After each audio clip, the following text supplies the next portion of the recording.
Hey Eugene, how you doing? Joby, great to see you, man. Yeah, great to see you too. It's been a while. I'm trying to think when was the last time we were we were together in person somewhere. Thinking it was a Nookswit at the Barbican. Yes, of course. So that's what five years ago was that 2015? I think so. I Yeah, think so. fantastic. That was um, an amazing time. And It was. you guys were over with Speak Percussion, obviously, from Oz, and you were out on tour. You'd been to Glasgow, and I think you'd been around Europe a little bit as well, hadn't you? Yeah, I think so. We'd been in Asia, and then I think we started in Scotland, and then kind of went through Yeah, down to England, and then back onto the continent. yeah. And you were in London for a week or so. So we did those wonderful performances of John Luther Adams' monumental site-specific work at the Barbican, and it was so beautiful that you guys were there because I know you'd worked on that piece before, and it was. I mean, if for people who don't know that piece, and anything that's for 9 to 99 percussionists with a bunch of flute players coming at the end and lasts anything from an hour to an hour and a half is just a sensational thing. If you don't know that piece, go and find it. And obviously the four of you took part, and then you carried on touring, and you did some other shows in London at the time, I think, as well. I think so. Yeah, Yeah, Cafe Otto, and then yeah, elsewhere. nice, very very good. So that was the last time we met. We must have we met in Australia first of all. I was trying to work out when that would be. It was probably sometime in the early to mid noughties. Is that right? Yeah, I think so. Oh 04, oh 05 maybe, or oh 03. Yeah. Yeah. Okay. And that was with Cool. you. You guys were out. You were with Ensemble Bash at the Yeah. time, and you did Yeah. a really exciting residency at the Victorian College of the Arts. Yeah, I remember absolutely. That's fantastic. That was fantastic. A fantastic few weeks. I it was. suspect I was late arriving. I seem to remember being arriving late to that tour, but that's not always uncommon. um, yeah, that was great. And Pete Neville set all that stuff up, and we did this. We finished off with this wonderful performance, which was obviously Pete's department and his students at the VCA Ensemble Bash, um, yourself, and it was Speak Percussion at that point, was it still? But it It was, was a big discussion, but it was probably only Peter and I involved, yeah, um, from memory. Yeah, that was kind of early days. Is that right? yeah. So we formed in 2000. So that would have been, the first few years of our um, being, I guess. Yeah. And how did that? How did? I think I know what you're going to say about the last performance. Was that Compo? That Uh, big African. yeah, Kumpo, yeah. Well, call it what you want. It's fine. Yeah, traditional Senegalese circumcision dance. Yeah, that was, or that has been that was Ensemble Bash's uh, way to finish any concert. Nothing could top it. I don't remember much about the performance, but it was part of the. I think it was part of the Melbourne International Festival, which was a terrific, and that's still going every year, isn't it? That's a Yeah, actually, in recent times, it's changed. It's been completely reimagined. So, in fact, I think this year will be the rebirth essentially of that festival. So it's now called Melbourne Rising, and the dates have changed, and it's kind of based around the equinox, I guess. And it will be much more kind of driven by ritual and site specific performances, and so less a kind of international performing arts festival and something that's much more focusing on durational site specific events, which is wow. exciting. Yeah, So we'll see coming out of COVID what that means, but it sounds exciting.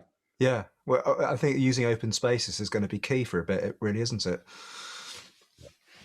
And it would seem kind of the perfect place for your group's work I because think so. I think we're really in tune with that kind of thinking. Like obviously being a percussion group, that's our language. But so many of the projects come from a place of a concept first, or they come with a much bigger idea, and then it's about using percussion to express that idea, whether it be through the staging or the instrumentation or some unique way of engaging with that yeah, object in a presentation context. So yeah, yeah.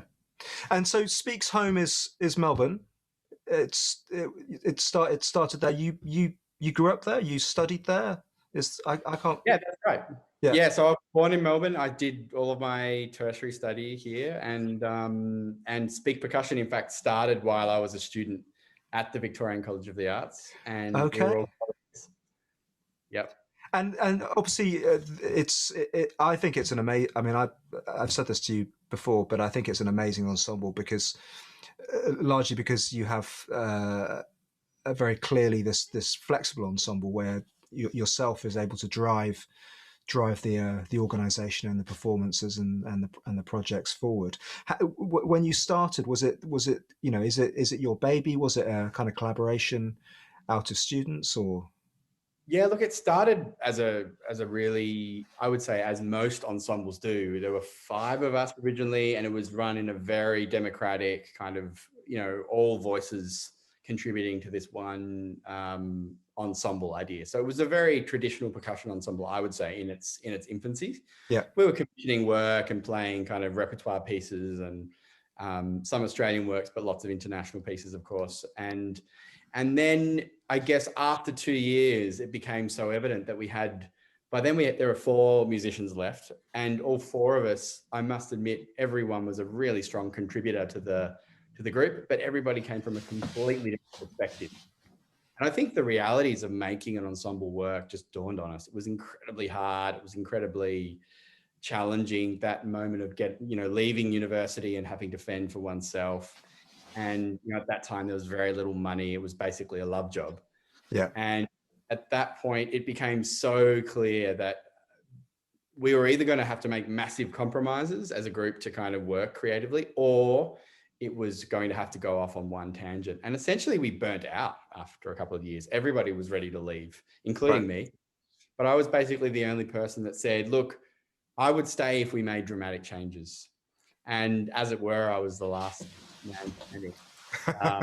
And then thought, okay, well, what am I going to do? And it alludes to what you observed earlier, which is that I thought, okay, well, why do we have to be a fixed group? Why do we have to be like a string quartet and I'm always going to be on stage playing my cello and it's always going to feel that way? Why don't we think about this more from what serves the music or what serves the idea? And that's where this kind of notion of a collective came from. And it was that, if the repertoire was for 6 players, then so be it. Or if it was a solo or duo project, that could be just as legitimate and interesting. And, maybe one person with those hand drumming chops was more appropriate for that project, and somebody else who was more of a keyboard specialist would be more appropriate for that. So it meant that it was much more fluid. And that's where the kind of early identity, I guess, of Speak Percussion came from.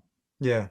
So, and that's really interesting because I think in terms of you talked about, playing the repertoire in the early years. So what would that be? What would that have looked like potentially? That's the late 90s, early noughties, I suppose. Yeah, I mean, I guess in our earliest concerts, we did the Gavin Bryars, One Last Bar Then Joe Can Sing. There was Fantastic. What was it? Prelude and Dragonfly Dance, so a sort of classic Australian piece. Mm. We did Room Spiritual of Minoru Miki. I think we may have done Music for Pieces of Wood, those kinds of work. So we got through most of the Xenakis, most of the Reich repertoire. Lots of Cage, of course, as well. So all of the classic pieces we did. Yeah. As well as some real obscure gems as well. Lots of premieres of newish works, mostly from Europe. But obviously, with I'd been composing as well in high school, and we were really keen to kind of,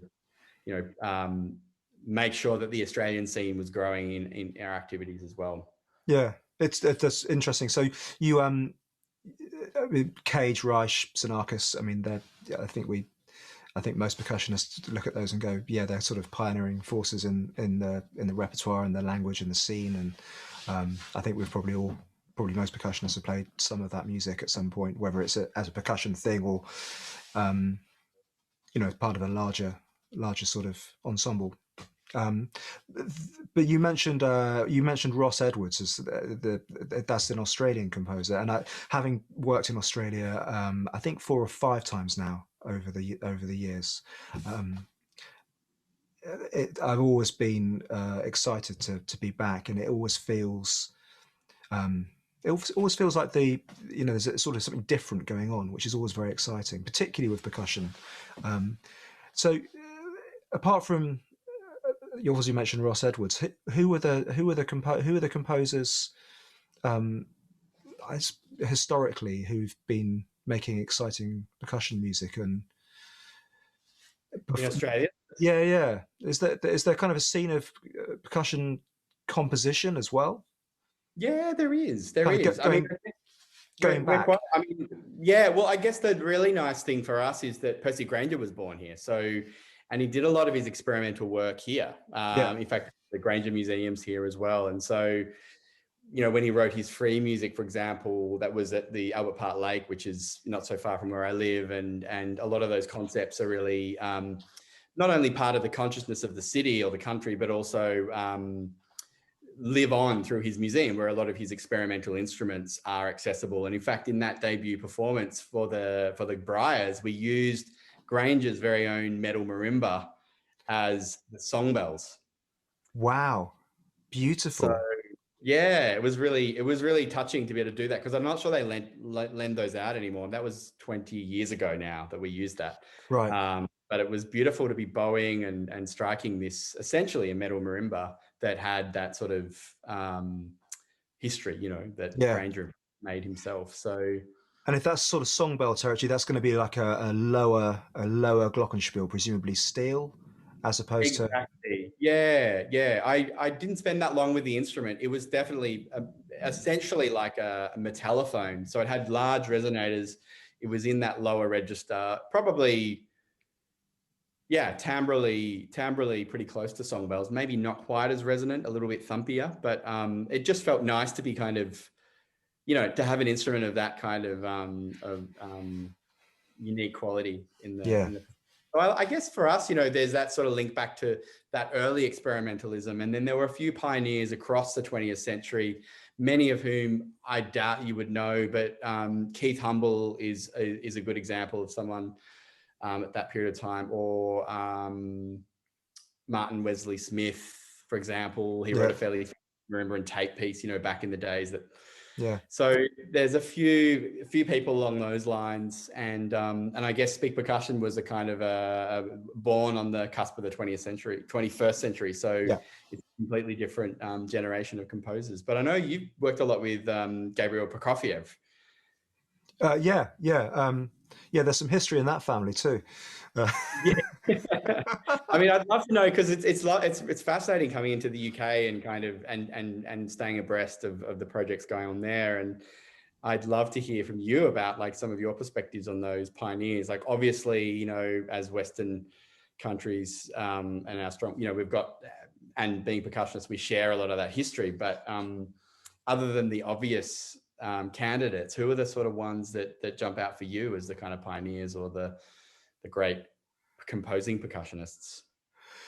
Yeah, there's an interesting phrase, isn't it? Composing percussionists. I mean, I've spent the best part of 20 years. I mean, I think we're quite a similar age, so we've got the same sort of timeline back from the end of college.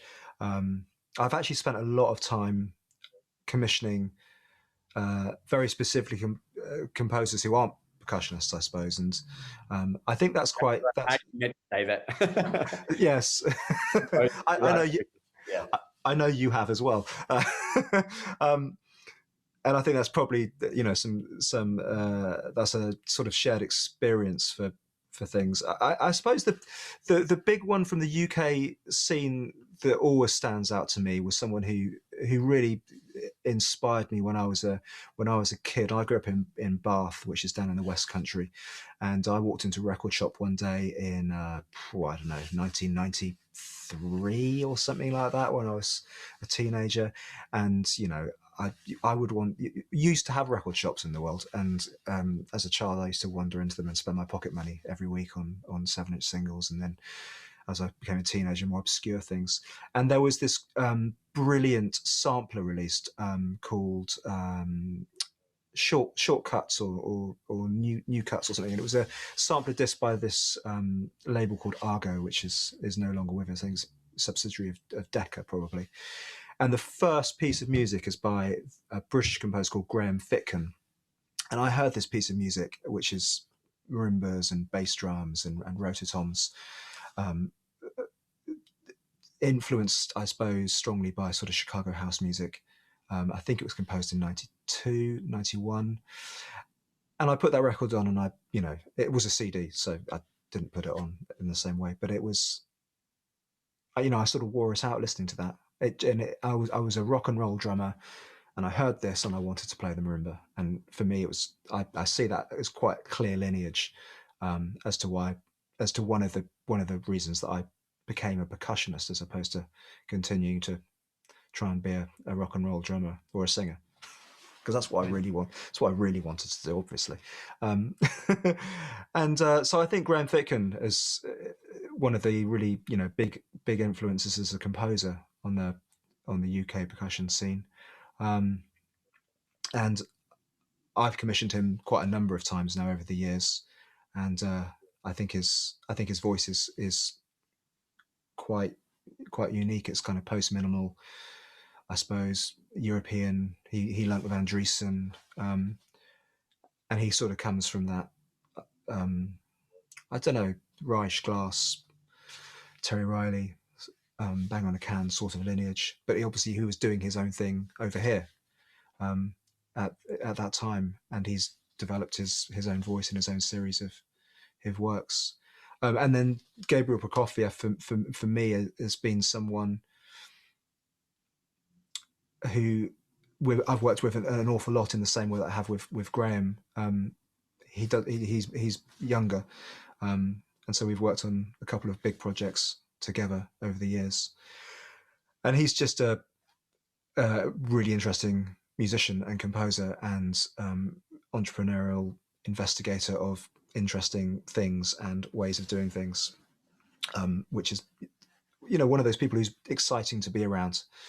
But yeah, there's a whole scene of percussion music here in the UK, which has been I suppose started with probably Evelyn Glennie coming to fame in the late 80s.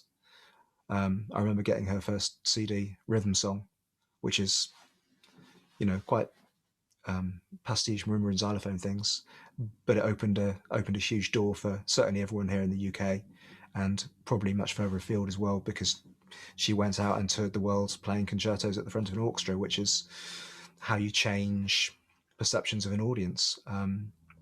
So yeah, quite exciting. Similarly here we had Synergy Percussion, one of the great early percussion groups, which were the sort of their 20 years or 30 years our senior as well. So even before I was born, there was a phenomenal body of work being created by people like Peter Sculthorpe and Ross Edwards and Nigel Blake and Carl Vine. All of these kind of now would be considered, well, some have passed on, but many of them are senior Australian composers. Yeah, very much they have become the establishment. But I suppose that's what happens. It is what happens. Yeah. And I guess for you and I, people of that ilk, Evelyn and Synergy were absolutely the pioneers of that generation, and they were creating the kind of the masterworks of that time. Yeah. Who were so you talked a bit about Synergy within the Australian scene. Are there any particular players or groups that inspired you, or were you inspired by other things or other musics or people from different countries?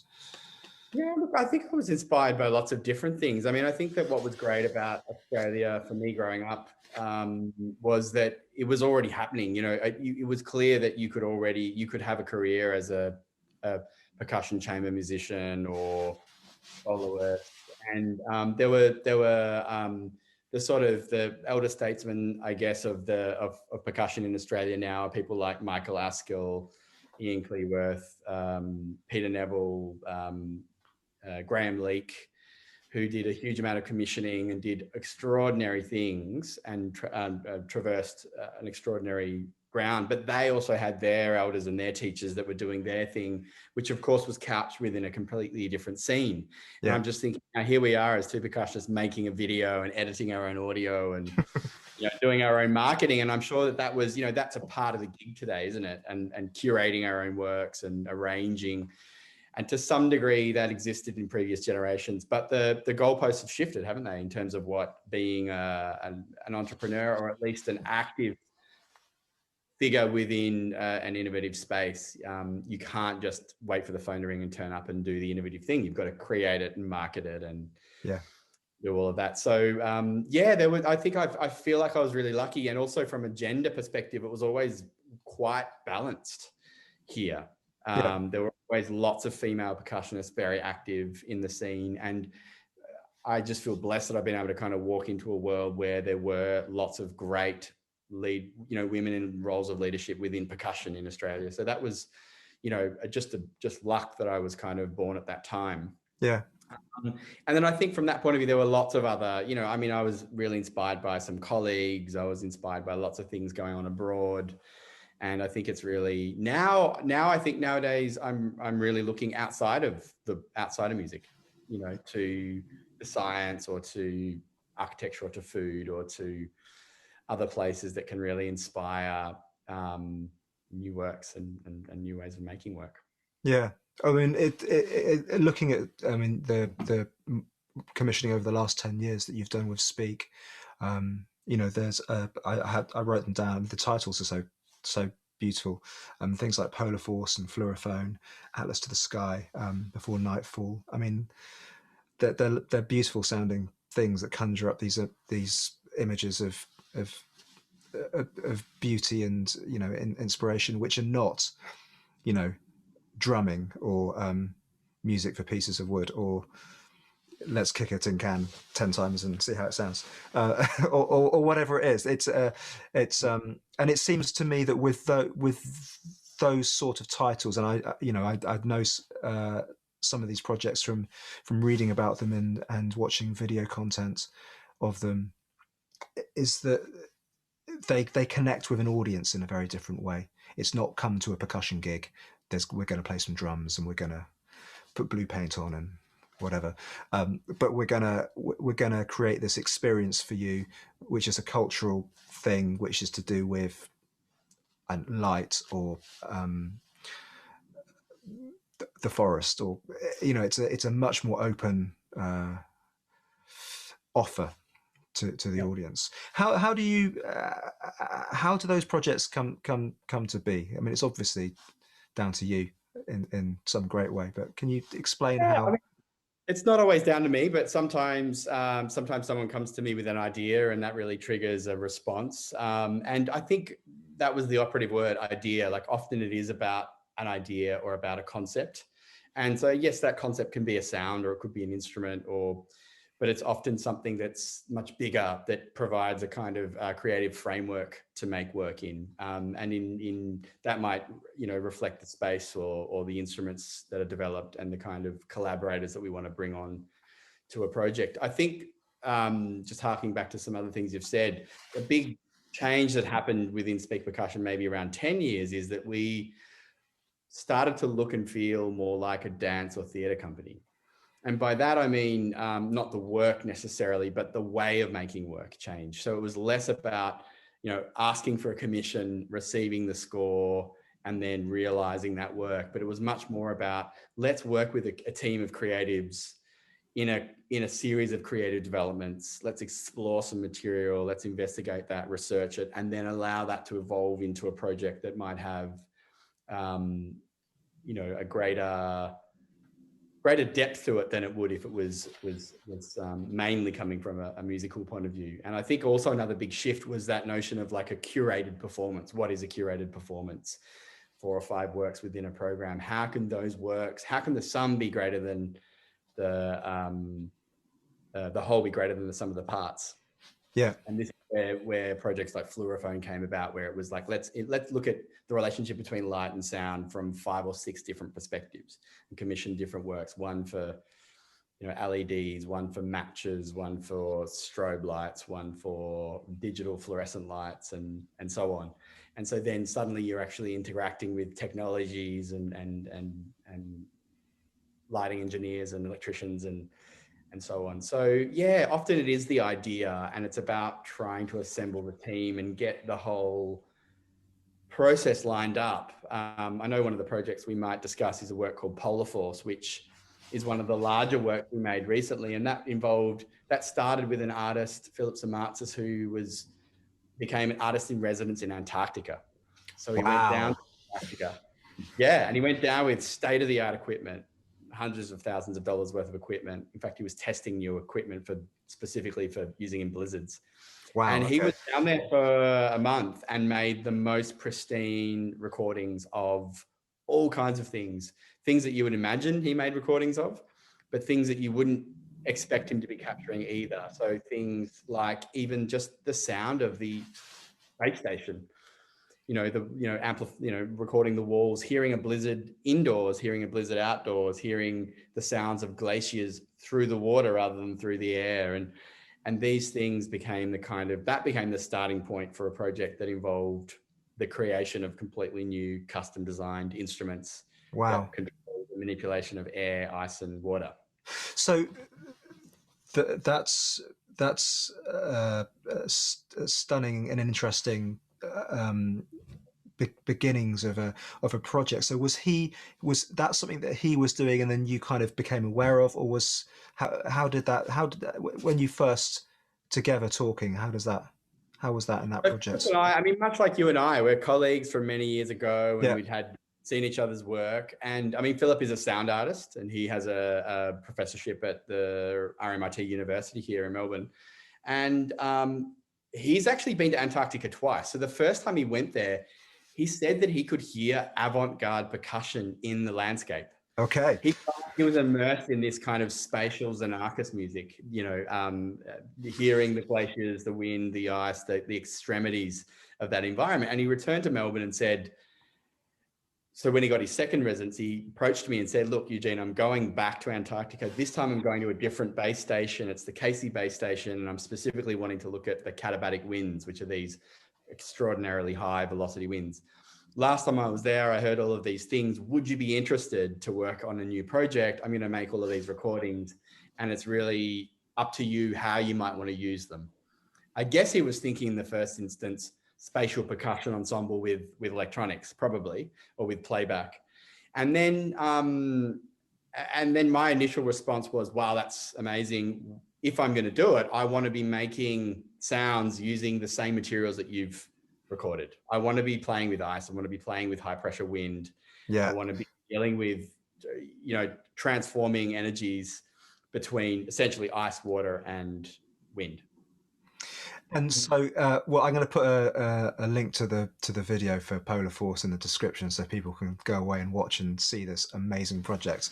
But you will see that you're not playing spatial, percussion, it's in any traditional sense at all. But you're playing these instruments that you and your team have created. I think it's you and who's the other performer in Polar Force? It's Matthias Schack-Arnott. Yeah, fantastic. And it's just the two people making the sound. But the things that you're doing there, I mean, there's you talked about air sounds. There's tubes of air which you're releasing and amplifying. Tell us about some of the different ways you're creating sound and those actual those instruments that you're playing. Yeah, well, the philosophy was actually we wanted to create what would look and feel like live sound research, so that we were, rather than percussionists, we were actually scientists in a base station. So the other thing you see is this kind of white inflatable space. So we created a performance space for the work. But yeah, so some of the instruments are, we're using like an air compressor. So we're sending like 12 bars of pressure through these small tubes and releasing that into air chambers that can be changed. We're sending that kind of high pressure air into water and using hydrophones, or sending them through fipples, which is like the little opening on a recorder. It's essentially that kind of the section that cuts the air and creates a whistle tone.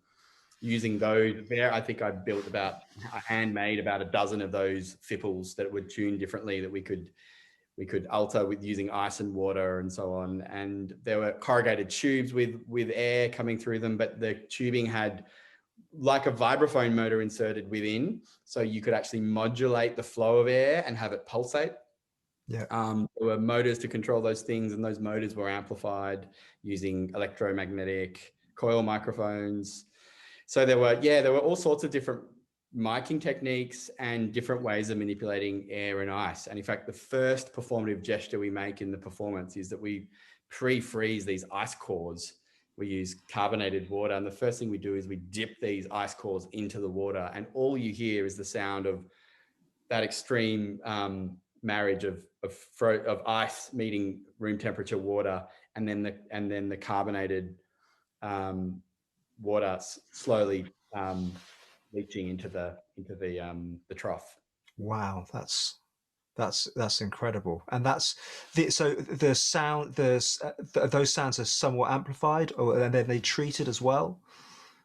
Yeah, I mean, some of them in the live performance, there is sound reinforcement. So the way it's set up is outside of this inflatable structure, we have an 8.2 channel system. So all of the field recordings are in multi-channel system. And then inside the performance space, there are another 6 speakers. And we have omnidirectional lapel microphones strapped to our wrists that capture everything at close proximity. Yeah. And on top of that, we've got a hydrophone and a couple of other microphones that do some specialist things, a couple of contact mics on some plates that just help to kind of lift the live sound. So as an audience member, obviously the stuff that I've seen, I'm going to say you're in the bubble. And that must be quite an intimate space to be an audience member. Well, it fits 80 people. Okay. So it's not a huge audience, but I mean, this is all pre-COVID, yeah. right? Yes. Yeah. So we're acting like sardines. Sorry, I was being facetious about being in the bubble. Yeah, no, that's cool. It's funny how it does feel a bit like one of those quarantine testing centers, which, I don't know if that's good or very, very scary. But in any case, it does take a capacity of 80 people. It's set up in traverse, so you've got 40 on either side, and we perform down the center. Yeah. That's the idea. And that's part of the experience. So there's music outside as well. The field recordings are outside. So there's a journey for the audience to experience as well, a physical journey. Well, so it's an hour-long performance work. It's an hour-long composition, and the audience, depending on where we've presented it in a few places, and we always have this kind of blackened tunnel. People walk through this kind of essentially a black corridor that we make using marquees and things that are strung together. And they go into this darkened space, they remove their shoes, and then they walk to the end of that corridor and turn to the end of the corridor, and they walk through a set of clear freezer strips, and then they turn and go through another set of freezer strips. And suddenly they hit this completely white space. The floor is white. The entire structure around them is white. Yeah.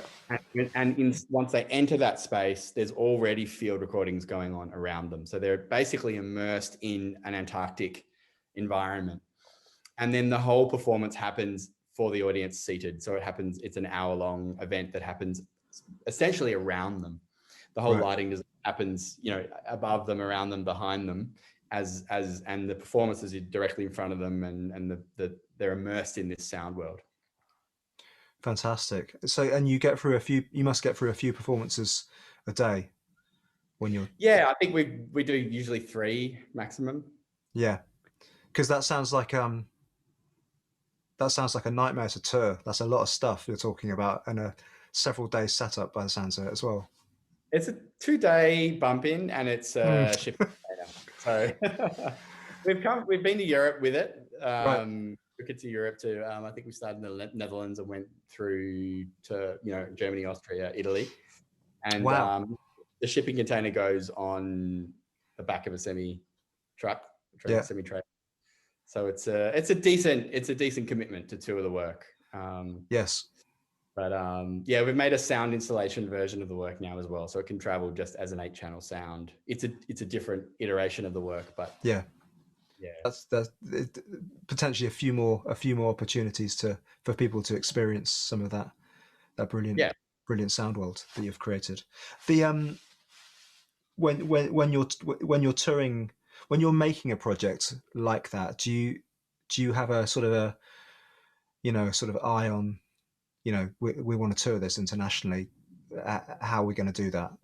We can't do this thing because that would really destroy how, you know, talking pre 1 year ago, but because I think it might be more difficult for many reasons for a while. Um, do you also have kind of an eye on, you know, what that's going to be? Yeah, absolutely. So right from the beginning, we were aware that this was a big investment. It took 3 and a bit, well, if you add it all up, probably more like 4 or 5 years to make the work, but Yeah, a good 3 years.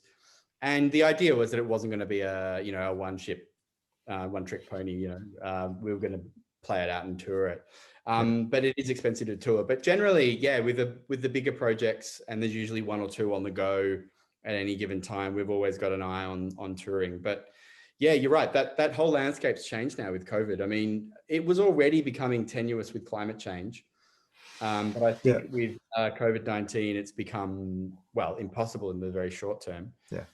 and probably very, very compromised in the medium term. So yeah, it'll be interesting. I mean, we're thinking about creative ways to get around that, using, you know, remote live performances and using projection, and so watch this space. But I mean, I'd love to hear what you do. I mean, how do you, when you conceive of your larger projects, because I know a lot of your works involve high production values or new media components to them. Are you thinking from the beginning about the touring, or is that really something that comes from the success of the premiere season of the work? Um, I suppose it's different for different things. I mean, I suppose you know, when I started working with video and sound design as sort of an integral part of my work, and that sort of harks back sort of 2005 and doing power plants, I was really conscious that I wanted to do something that could be tourable with ease. And I think for getting video and using in-house equipment's pretty straightforward these days. It wasn't so straightforward even in 2005. I remember for probably the first 5 or 6 years having to hire in, you know, projectors and screens just to play in regular concert halls here in the UK. It was still, you know, now it's having video projections, you know, you can have it in your house or your garden, but touring, like, it wasn't that even 10, 12 years ago. Well, it was just starting to become most places. um, and the same with PA as well. You know, if you wanted to get a really high quality sound system into a venue, then you would be supplying it, or you'd be driving it around. We did uh, one of our first big tours was a project called Import Export, which was involved commissions from Gabriel Prokofiev and Thicken, alongside some a reimagining of Steve Reicher's Electric Counterpoint. And we shoved it all in the van and toured it around the UK. One van with three people: myself, Matt Fairclough, our sound designer, and Kathy Hind, my video artist. And we had a PA, we had my percussion, and I don't think we had to carry any video equipment on that tour more than um, uh, computers and vision mixers and stuff like that. Um, but the percussion instruments were a small part of that thing, and that was conceived in exactly that way. I had my xylosynth, I had some junk objects for Gabriel's piece. I had a berimbau because I did this sort of Nanavas Conchelis inspired piece that I co-wrote. And there was a tiny set of drums, like a 2 or 3 piece drum set, and that was it. So the PA was, and the mics was probably the biggest part of the you know, the wedge of stuff we were touring. So I think having started really with that, and also having spent 16, I think, years touring with Ensemble Bash, which, percussion quartet in a very traditional sense with just a ton of equipment. I wanted to kind of park that really. And the thing that I'm really interested in as a musician, actually, and as a percussionist, is that I much prefer pieces of music and performances where you go really deep, a bit like you were talking about with going deep with the sounds of ice and air. I like pieces for one percussion instrument where you fully explore the full possibilities of the instrument. It's I I don't particularly like this thing where you just move around all over the place all the time. And I think, sorry, someone's at the door, which doesn't happen very often because I'm in my studio. So the things like, give me 1 second, I'm going to come back. I'll edit this bit out of the video. I'm sorry, you probably hear it, can you?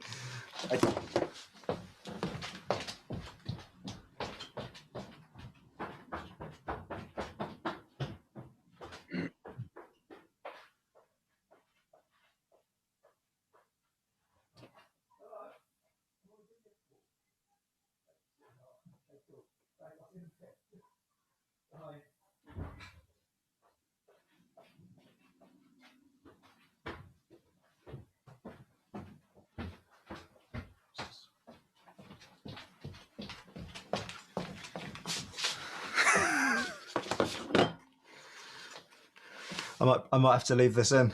What is that? Is that food? So yeah, this is food. So this is nice. A double chocolate chip cookie. My daughter is currently homeschooling. It must be cooking time. So excuse me. Apologies. It looks fantastic. Yeah. So we were. The buzzer on my studio hardly ever goes off, but it's kind of means that someone's actually outside wanting something. Okay, so we were talking about. I was just talking about percussion going deep with a single instrument, and so the pieces that that I've done a lot and that I really love, things like Temazcal is a really obvious example of one tiny instrument which you fully investigate. No one needs to write another piece for solo maracas. Javier did it years ago. Gabriel wrote me this amazing piece for a couple of Fanta bottles and some electronics. Gabriel also wrote me a bass drum concerto, which sounds ridiculous and is amazing. But it's just kind of going deep. And I do like that idea that if you were a pianist or a cellist or a violinist, the traditional soloists' instruments, you don't play the violin and get all the other string instruments and that's the thing. But you go into the minutiae of what's possible within a technique or within an idea, and I love that in percussion as well. I mean, that's particularly why I love the late great Nana Vasconcelos, the berimbau god from just outside of Sao Paulo. I think Sao Paulo, not Rio, Sao Paulo. I remember being captivated by a performance when I was at college in the late 90s at the Barbican. It was a double header, and the Nana opened up. He walked on stage. Barbican sold out. It's full. He smacked this tam tam. This was probably a big wind gong, and then picked up the berimbau and just began to play. And he had 2,000 people eating out of the palm of his hand, stone cold silence, just him, this simple shepherding instrument from Angola. And it was stunning. And he played for 12 or 13 minutes, and then he began to sing, and you suddenly had the realization that this is just some accompanying instrument which he has turned into this virtuoso thing. And I find those sort of works utterly captivating. And I think going deep and going full with the investigation is so exciting. And I think it's probably there's some common ground with the work that you're doing there in terms of spending time with research and development, and potentially that means that you might investigate something and you find out it just doesn't work, and you move on to the next thing. Um, yeah, so we were talking about touring, weren't we? So that's, I think actually that can be a part of the journey, with touring as well. Um, yeah, I think I think I think it's a difficult thing, and it's going to be more difficult now for sure. Um, yeah. You've got to have So a bite of the biscuit. you You've think got I to have should a have? You think I need some of this? I'd love to share it with you. I bet it's fantastic. You're going to have to talk for a bit then. You have to say something. Well, it's nice you talked about the single instrument. I completely resonate with that. And there's a really collaboration that's dear to my heart that I did a year or two ago with a great Australian composer by the name of Liza Lim, and she wrote me a beautiful solo woodblock piece. Yes, I Which know. is about 15 minutes long. Yeah, and that we were both so excited by on the surface, the absurdity of the proposition, but on the other hand, it's one of my favorite solo pieces. It's just such a gorgeously expressive, nuanced world that one enters, and it allowed me to kind of encounter the woodblock in a way, of course, I never have before. When it's become this essentially a mouth, that speaks and kind of articulates phrases that that it hadn't before, and I'm completely on the same page. Yeah, I think I've forgotten that piece, but I remember I haven't seen you play it live, but I have seen. I don't know if there's a full performance online somewhere, but I've certainly seen bits of it. Right? Yeah, there is. Yeah, there's the full performance. Cool. I'm going to stick that in the description as well. Then, fantastic. Yeah, it's great. I love it. Solo for woodblock. And there's a few. What's the? I know you. I know you. Well, I presume you've read the Steve Schick's book about percussion. Yeah. There's one piece that I didn't know until I read that book. I think it's an Alvin Lucier piece called "The Silver Streetcar of the Orchestra," which is a solo triangle piece, which is I think 20 minutes. Is that right? Something like that. Yep. It's Yep. not one I've played, but I mean, just the idea of it. Let's do a solo for triangle for 20 minutes. It's preposterous, but when you stop and think about it, and when you take that instrument that's synonymous with not being able to play a musical instrument for an awful lot of people, yeah, just give him the triangle because he can't do anything else, and you put it at the front, and you put it in the hands of someone who can do something quite amazing with this single bar of metal. Um, it just changes everything, and I think that's super exciting. So yeah, solos for wood blocks, concertos for bass drums. It's all good. um, is there? I mean, we've talked about it a few times in passing. We've talked about the situation, which has obviously been horrible for everybody around the world. For the last 12 months, has that obviously there's been some changes in your work in Melbourne, and what's driven you through those 12 months, and potentially I suppose what's inspired you at the same time. It's a huge question, I think, and I feel like I'm still processing that. But there are lots of things to say. I think it was a wonderful opportunity for the world in a way, this whole disaster. Obviously, there's a lot to speak about in terms of the tragedies and all the great things that we lost. But on the other hand, we did buy ourselves some other things, whether we've taken them on board consciously or not. I think one of the things, certainly for me, is it has been a recalibration. And I think all of these closed borders, I mean, here in Australia, we had our national border closed, but we've also had our state borders closed. And even city of Melbourne to the regional Victoria has been closed a few times as well, depending on the movement of COVID. And I guess what that does, even in lockdown, is it by default connects you to your community even more. And it sort of reminds you that even though you're not in physical contact with your community, you're consciously more connected because you're enduring this thing together and you're all under the same sort of rules. And I think that in some ways it's brought me back to first principles around this kind of very human need to communicate through the arts. And to some degree, baking a loaf of bread, has a similar quality to it. It's with the hands. It takes time. It takes love, some sweat, some Yeah. good ingredients. And ultimately, it's a very human thing to want to do that and want to share that and so on. And I feel the same to be true. It's really made me think.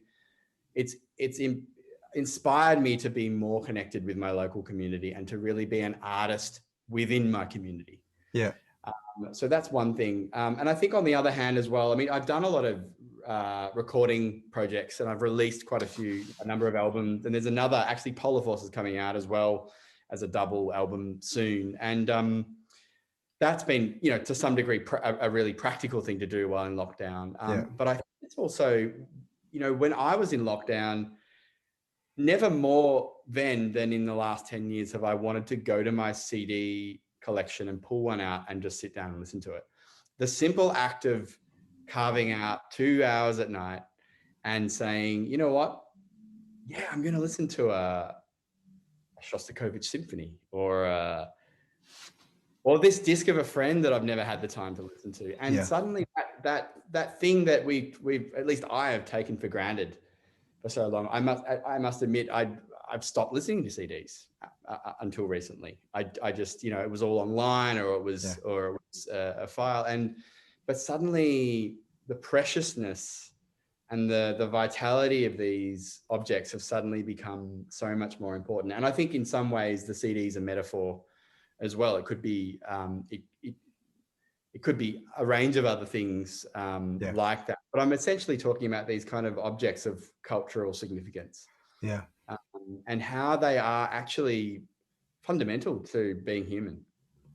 And I think in a way it's been very empowering to kind of feel that firsthand and remember that, in fact, even when we're in lockdown and we can't see audiences, people still have an innate need as human beings to have music in their lives and have not just the music, but also the packaging that goes around the music, the story, the title, the imagery, and to be able to kind of live with that in their home. And the next project that is about to, the tickets are now available for us is very much a COVID baby. It's a thing that was recorded. Everyone was recording in complete isolation in this very specific context. And we've made these custom-made USB sticks. So the ticket essentially gets you a package in the mail, and there are 100 tickets. And but the ticket, this USB is also a custom-made object that has a piece of timber that's been found on the site that the recordings were made. So what comes to your house is actually an object from the location the recording was made. But every person, there are 4 tracks, 1 spoken word, so a poem essentially, and then 4 audio works. But every track was made in isolation. And every work was inspired by the same video work, and it was all made in the same space. So no one really got to touch one another or see one another, but through this object and through this project, it somehow feels like we're even more connected than we would have been if we'd just done a live performance there. Yeah. And it's been lovely to have that project lingering through COVID and sort of seeing us out the other end as well. Yeah, that sounds really exciting. Can we find tickets somewhere? Is that happening soon? Yeah, it's called Before Nightfall 13, and it's part of a very local festival called the Fuse Festival here in the city of Darebin, which is a small part of the northern suburbs of Melbourne. Okay.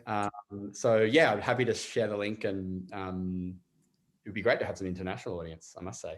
Yeah, I'm sure people would love to get involved. And so you'd get a USB stick through the mail, and that would be your... Yeah, and the idea is that, if you choose to open a bottle of wine and turn off the lights and sit down and engage with this thing, you can. If you want to chip away at it over the week, listen to one track or reorder the tracks, or and it comes with postcards as well. So there are images of each artist in the space with the mask on, making the recording and of the space itself, and references to the video that we were inspired by.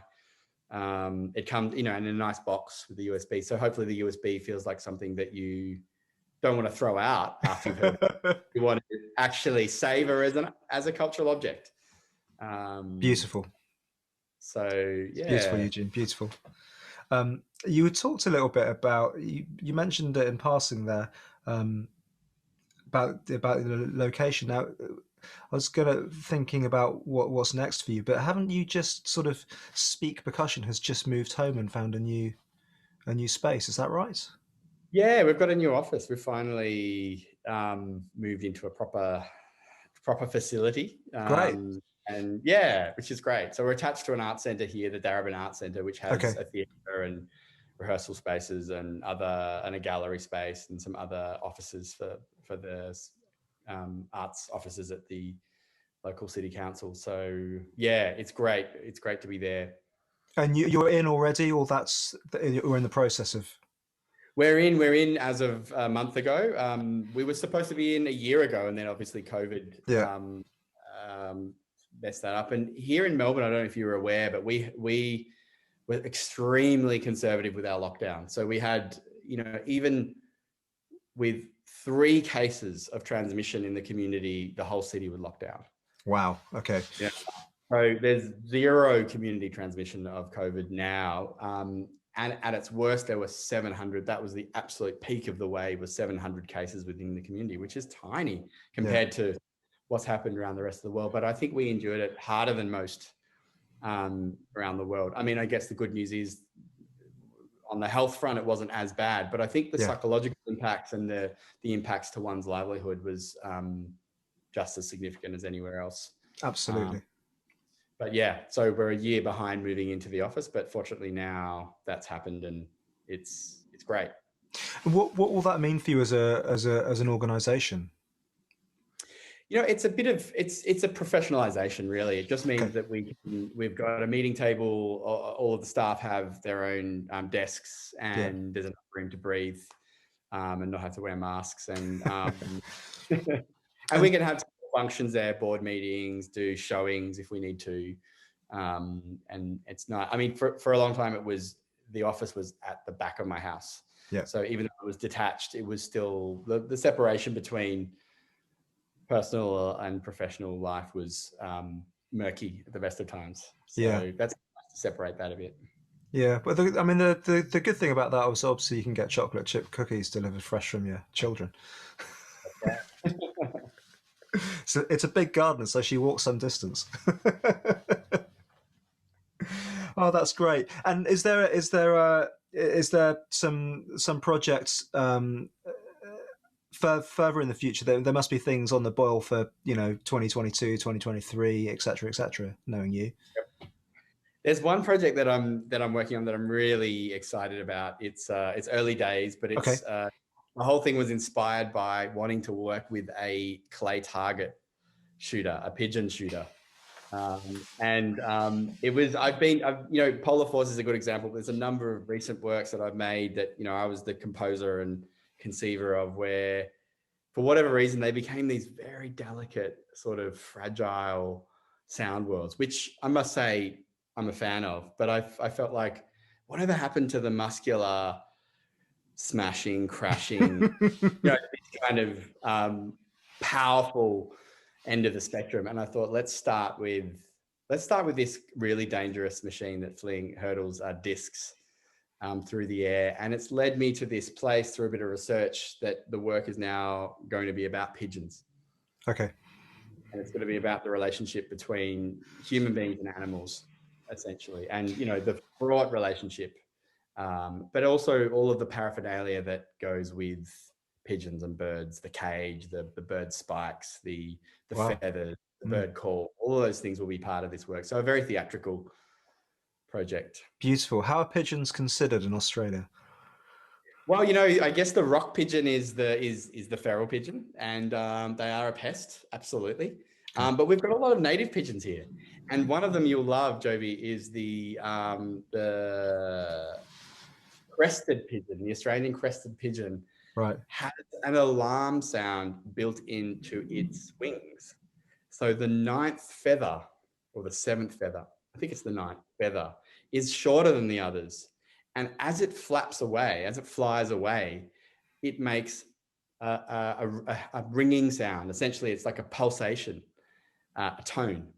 And it's used to kind of warn the rest of the birds that it's in danger or that there's something to be careful of. But it flies away and it makes this kind of, beautiful alarm sound. So there you go. Going deep with the pigeons. Love it. Love it. Just love it. I'm looking forward to this project whenever it comes to fruition. Fantastic, utterly fantastic. Listen, it's so great to see you and hear your news and catch up. I hope we will be together again soon, somewhere in Oz or in the UK or maybe somewhere else. So great, Debbie. It's so great to talk to you and so great to see your smiling face as always. Yeah, well, it's still early in the day here, so I haven't had any bad news yet. It's great. I know you're. Well, tip cookie helps. Let's be honest. Cool, man. It's so good to speak to you. Yeah, I'll talk to you soon. Likewise. Cheers, dude.